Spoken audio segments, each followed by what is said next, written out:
quarantine, we were watching church at home on YouTube, and we happened to scroll through and we're trying to figure out what church to watch, and Good Shepherd Church popped up at that time. And I had been here once as a teenager a long time ago, so I was kind of familiar with where the church was, but I hadn't been back. And so we said, well, let's just check this out this Sunday. And so we started watching it, and this young guy comes up and starts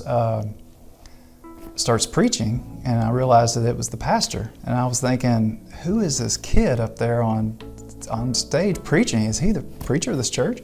We were really enjoying the message, and my wife turned to me and she said, I cannot wait until we get to go back to church. She said, you know, I miss it so much. And I just turned and looked at her and I just said, I don't.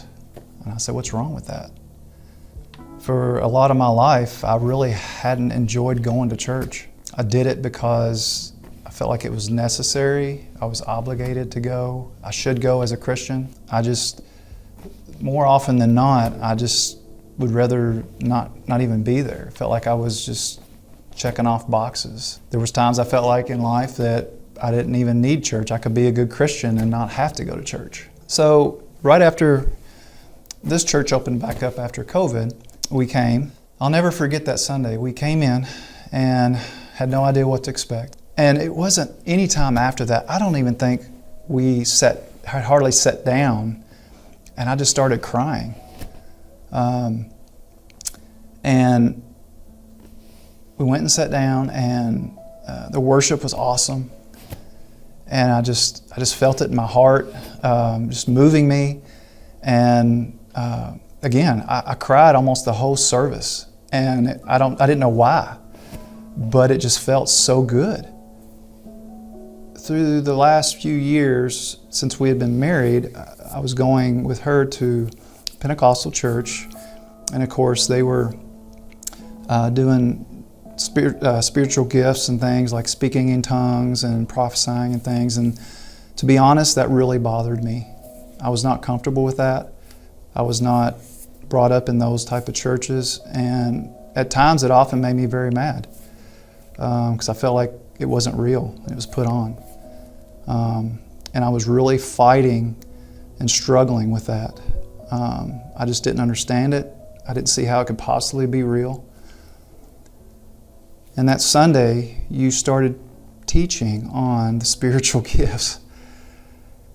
And up until that point, I don't know why, I haven't been able to open my heart to that possibility that those are gifts for us as Christians.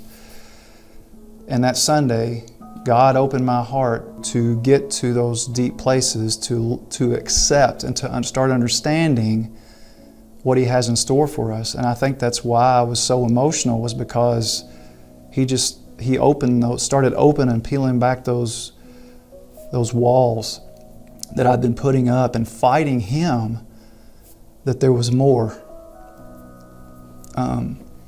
That it's not just about going to church. It's not just about sitting in a pew, listening to a lecture, and then going and eating. He has so much in store for us, and He wants that relationship with us. And that's what was missing in my life, was the true understanding of who Jesus was. Yes, I accepted Him. Yes, I believed in Him, but I didn't know Him.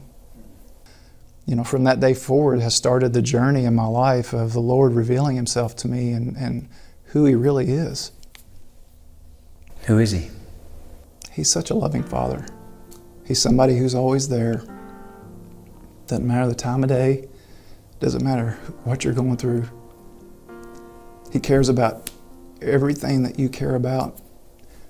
He loves you so much. He wants you to be happy, healthy, and whole.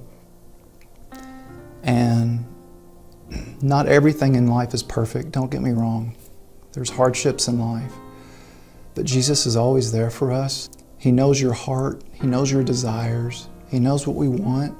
And He wants us to just trust Him and have so much faith in Him that He will get us through anything. And He will not just get us through it, He will carry us through it. And our biggest dreams, He has so much more dreams for us than even we have for ourselves.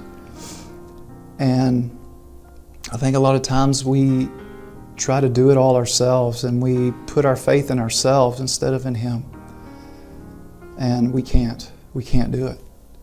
You know, when we first started coming here, Pastor Mike started talking about another thing he was saying was his vision that the Lord gave him about this church, the healthy home for the city, and how he didn't want this church to grow into a massive church necessarily, but he wanted healthy families. It starts with healthy families. And if we don't have healthy families in a church, then it's not going to make it. It's not going to last, and that's not what it's about. We have to have healthy families from the ground up.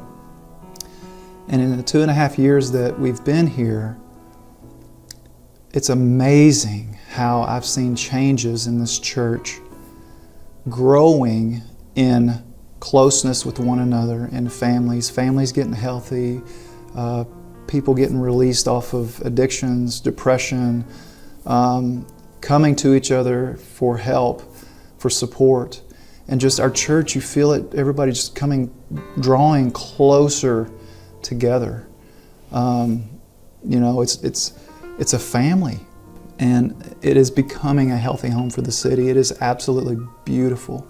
And I've never in 49 years experienced anything like what this church is. I've never allowed myself to worship in the past. I sat with my hands in my pockets or on the pews. I was ashamed to raise my hands to Jesus who died for me. You know, we should be so excited for what we have as Christians that, you know, with our Father, that we shouldn't be able to sit still. It never made sense whenever I used to go to church that everybody just sat there and looked half depressed. There wasn't a lot to be excited about. And so this is exciting. It's exciting to come here and worship the Lord. And I never want to miss. I want to be a part of this family.